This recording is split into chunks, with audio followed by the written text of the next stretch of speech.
بسم اللہ الرحمن الرحیم۔ اللہ کے نام سے شروع کرتا ہوں جو بڑا مہربان نہایت رحم کرنے والا ہے۔ سورہ بقرہ آیت نمبر 46۔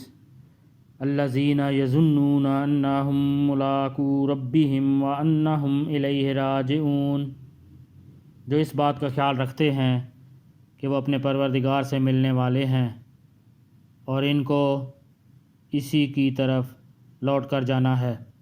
اللہ تعالیٰ سے ملاقات اور اس کی طرف رجوع میں ترغیب و ترہیت دونوں ہیں، اور ان دونوں کو پیش نظر رکھنا نماز میں خشوع پیدا ہونے کا ذریعہ ہے۔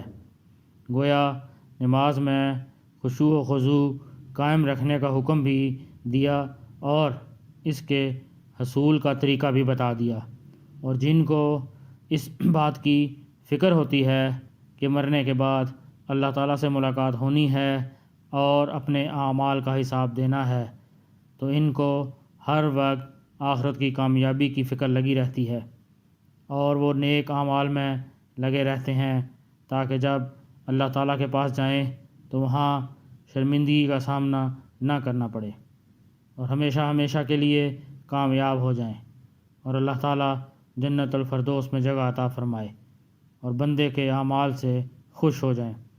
اللہ پاک ہمیں قرآن پڑھنے کی، سمجھنے کی، اس پر عمل کرنے کی اور دوسروں تک پہنچانے کی توفیق عطا فرمائے۔